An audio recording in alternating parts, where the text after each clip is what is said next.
Czy zastanawiałeś się kiedyś, kto jest najsłabszym Kage z każdej wioski? No bo przecież to nie tak, że najsłabszych Kage nie ma.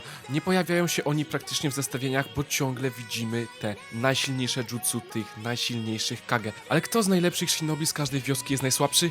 Tego dowiesz się dzisiaj. Ale zanim to, zostaw w tym momencie suba na tym kanale, bo ja wiem, że ostatnio nie chciało ci się tego zrobić, ale teraz jesteśmy już naprawdę blisko 1000, więc zrób to szybko, ja nie przeszkadzam, zapraszam do oglądania. Dziś od razu zaczynamy od punktu, na który wszyscy czekają najbardziej, czyli od wioski liścia. Ale zanim wyjaśnię wam, jaki Hokage jest najsłabszy i dlaczego, to ustalmy sobie pewne kryteria, które ja stosowałem w tym zestawieniu. Po pierwsze, uprzedzając wasze komentarze, Kage nie są słabi. I jeśli ktoś znajdzie się na tej liście, to nie znaczy, że jest słaby. Świadczy to tylko o sile innych, a nie słabości wybranej postaci, bo w końcu jakimś cudem został Kage. Po drugie, postacie będę oceniał wtedy, kiedy byli Kage, więc nie ma tu miejsca na mówienie na przykład o Double Mangekyu Sharingan Kakashi. Chciałem też zaznaczyć, że do niektórych Kage tak naprawdę nie ma za dużo informacji o ich osobach oraz jutsu i umiejętnościach, tak jak na przykład pierwsi z nich, czyli założyciele wiosek. No, nie licząc tak naprawdę Hokage. Problem też pojawia się na przykład w traktowaniu Shikamaru, bo Shikamaru to postać, którą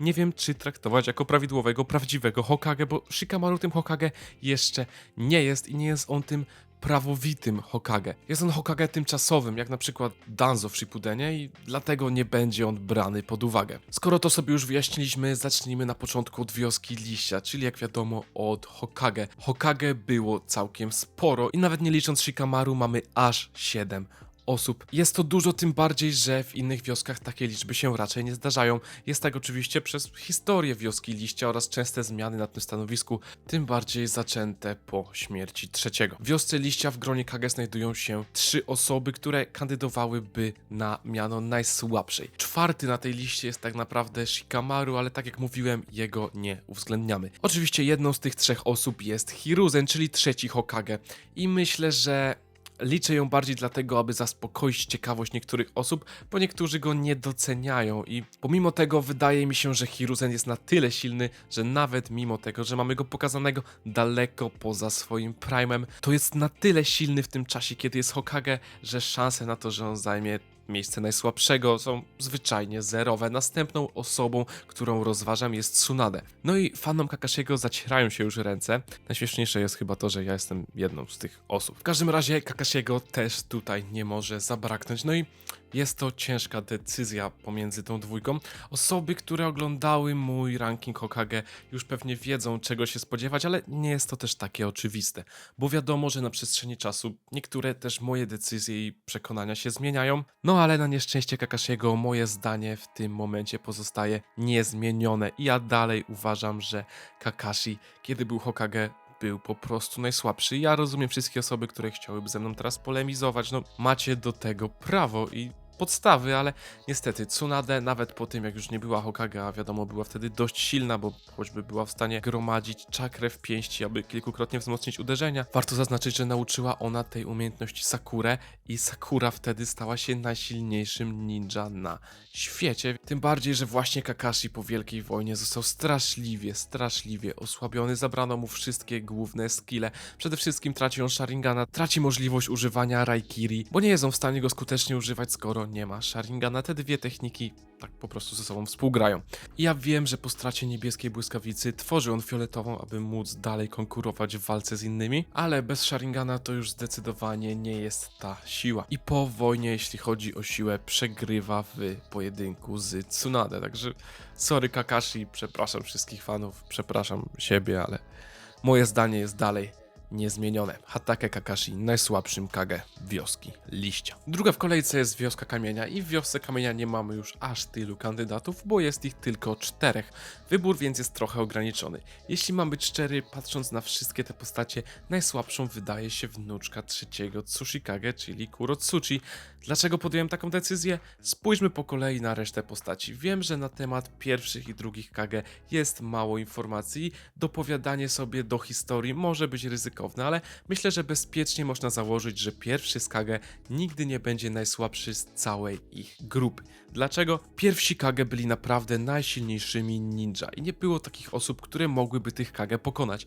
Wychowanie w ciężkich czasach ciągłej wojny znacząco wpływało na ich umiejętności. Dodatkowo musieli oni oznaczać się wyjątkową siłą, między innymi dlatego, że stworzenie wioski polega też na podporządkowywaniu innych pod siebie. A gdy świat nie był przyzwyczajony do takich zasad prowadzenia wspólnoty, no to była potrzebna ogromna siła, by przeciwnicy bali się w ogóle podjąć jakieś kroki przeciwko postawieniu się głównej osobie w wiosce. Dlatego właśnie pierwszych Kage nie będę traktował jako najsłabszych, bo mimo braku informacji na ich temat możemy śmiało stwierdzić, że byli oni w każdym przypadku wystarczająco silni, aby nie przychodzili nam oni do głowy, gdy szukamy najsłabszego z Kage. Wracając już do wioski ziemi, no ale musiałem to wyjaśnić, płynnie możemy przejść już do drugiego Tsushikage i jest to Mu, który jak połowa najsilniejszych osób w tej wiosce jest posiadaczem stylu cząsteczek. Czy pierwszy Tsushikage posiadał ten styl? Nie wiemy. Myślę, że bezpiecznie można założyć, że nie był on jego użytkownikiem.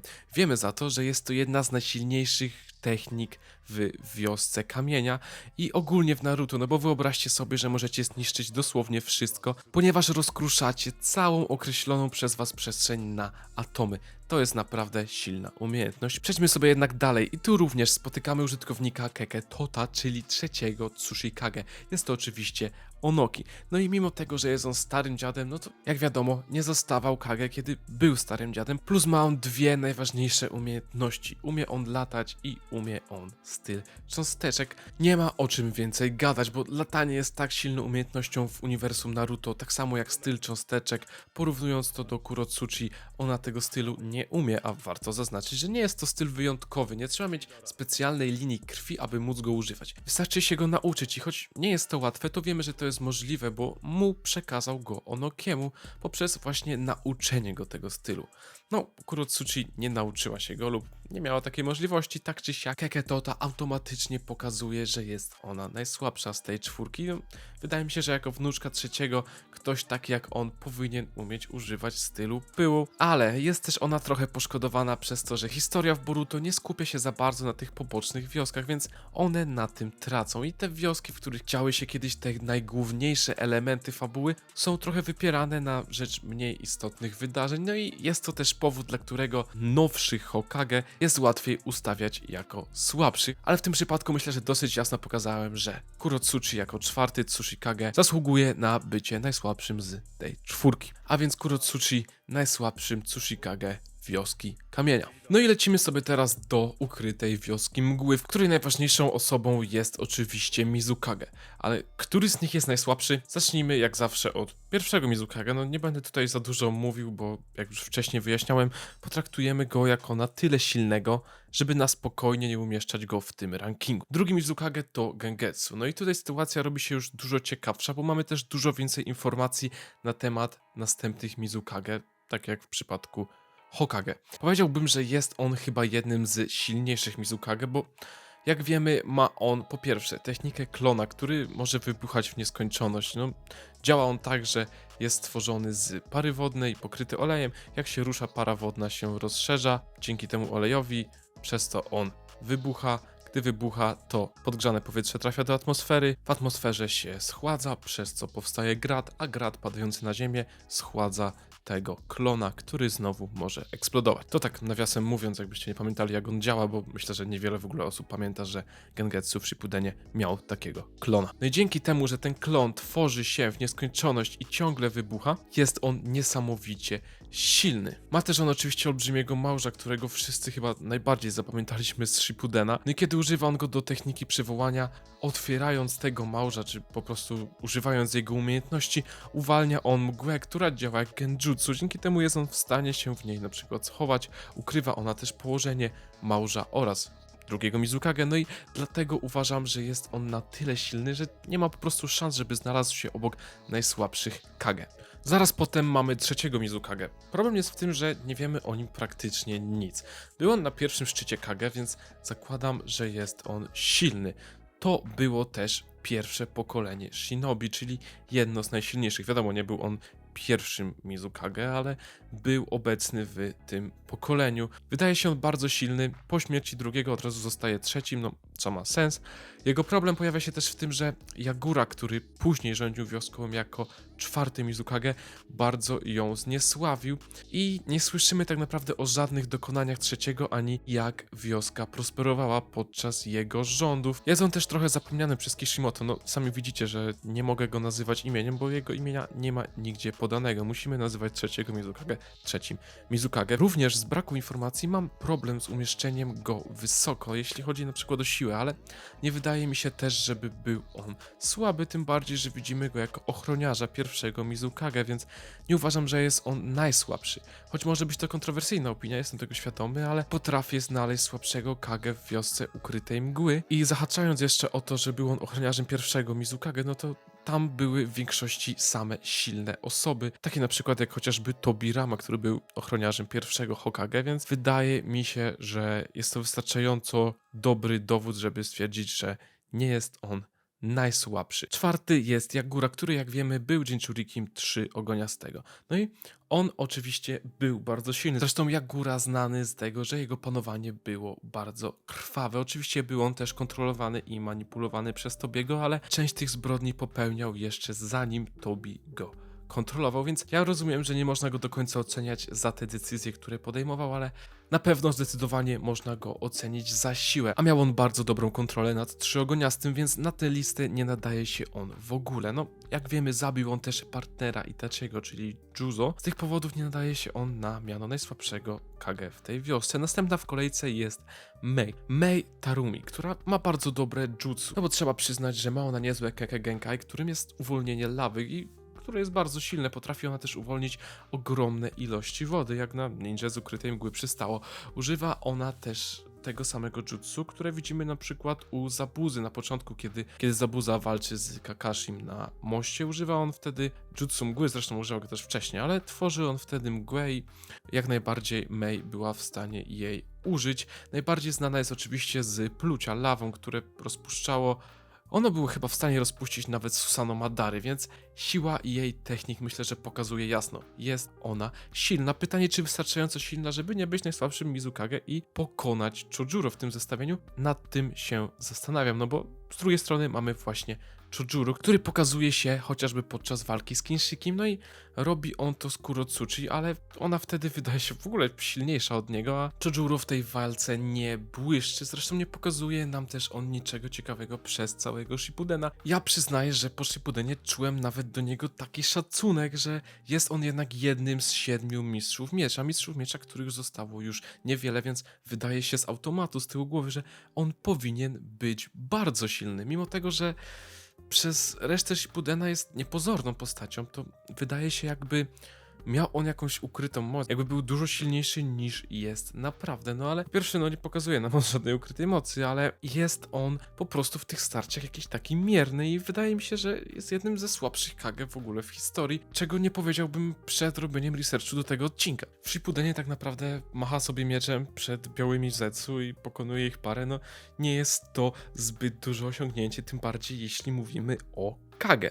Chojuro jest po prostu słaby, na pewno Mei poradziłaby sobie dużo lepiej walcząc na przykład z Kinshikim zamiast niego. Dlatego właśnie Chojuro zostaje najsłabszym Kage wioski mgły. Kolejną bardzo ciekawą grupą są Kage wioski piasku, czyli Kazekage. I tu od początku robi się ciekawie. Pierwszy Kazekage Ereto, jak wiadomo, pierwsi Kazekage to osoby silne i co do tego nie mamy już chyba żadnych wątpliwości. Drugi Kazekage to Shamoni. Był on pierwszą osobą, która prowadziła badania nad zapieczętowaniem Jinchuriki w ciele człowieka. Chciał on w ten sposób wzmocnić wioskę. Wydaje się on bardziej naukowcem niż wojownikiem. Trochę z wyglądu takiego przypomina, jak sobie teraz zobaczycie, ale nie uważam, żeby był on z tego powodu słabszy. No ale zobaczmy, kogo mamy dalej. Dalej jest trzeci Kazekage. Trzeci Kazekage, no to najsilniejszy Kazekage w historii. Został tak okrzyknięty, wydaje się, nie przez przypadek, nawet jeśli ktoś się z tym nie zgadza i ma jakieś co do tego wątpliwości, to jakby nie mam z tym problemu, ale zdecydowanie można stwierdzić, że nie zasługuje on na miano najsłabszego. No wiadomo, żelazny piasek. Później został on niestety przerobiony na marionetkę przez Sasoriego, ale mówiono o nim najsilniejszy Kazekage w historii, więc chyba no mało co mówi za siebie tak jak taki tytuł. A jeśli zastanawiasz się, jakim jakim cudem Sasori był w stanie zamienić marionetkę najsilniejszego Kazekage w historii, no to tutaj jest ten film. Zapisz go sobie i oglądnij zaraz po tym odcinku. A my już przechodzimy do czwartego Kazekage. Czwartym Kazekage jest Raza, czyli ojciec Gary. On znowu używa złotego pyłu. Złoty pył, jak wiadomo, jest mu potrzebny do powstrzymywania Shukaku, no i jak najbardziej był on w stanie Shukaku bez problemu powstrzymywać, bo przez to, że w jego synu Garze został zapieczętowany Shukaku przejmował kontrolę nad Garą, a Raza dzięki temu złotemu pyłowi był w stanie tłumić cięższym od piasku pyłem ataki furii, które z Gary i głównie z Shukaku wychodziły. Był on zdecydowanie silny. Złoty pył uznaje za na tyle silny, aby nie stawiać go tutaj na najniższej pozycji. Przejdźmy dalej, czyli do jednego z najmłodszych Kazekage w historii i jest to Gara. Myślę, że wszyscy zdajemy sobie sprawę, że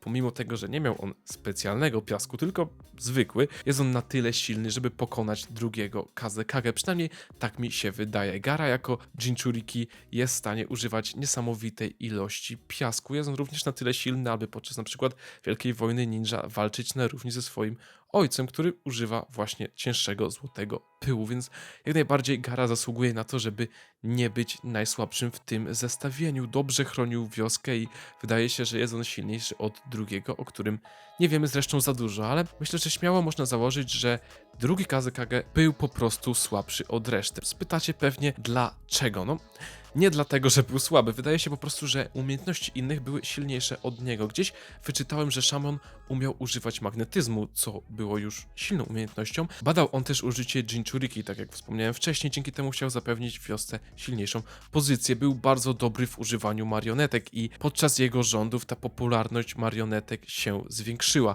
Podobno był też w stanie używać ich bez strun czakry, rozumiecie? Bez tych linek, które są używane do sterowania marionetkami. No ale niestety są to Kage i wydaje mi się, że każdy z nich nie miałby problemu z Shamonem, pomimo tego, że był on tym marionetkarzem bardzo, bardzo dobrym. No i używanie tego bez strun czakry, no to już jest naprawdę duże osiągnięcie. No, twierdzę też tak dlatego, bo mamy mało informacji na jego temat, ale pomimo tego, że dużo musimy się domyślać, to z tych informacji gdzieś tak skłaniam się do tego, że po pierwsze, będzie on słabszy, że siła reszty Kazekage jest na tyle duża, że no po prostu nie poradziłby on sobie, zresztą o tym już wspominałem. Ja go traktuję bardziej jako takiego wynalazcę, naukowca, który jest silny, ale nie tak silny jak chociażby Gara z piaskiem, Raza ze złotym pyłem lub trzeci Kazekage ze swoim żelaznym piaskiem. Nie twierdzę oczywiście, że naukowiec nie może być silny, ale wydaje się, że jest on po prostu słabszy od reszty. I właśnie dlatego drugiego Kazekage Shamona uznaje jako najsłabszego Kage wioski piasku. No i na koniec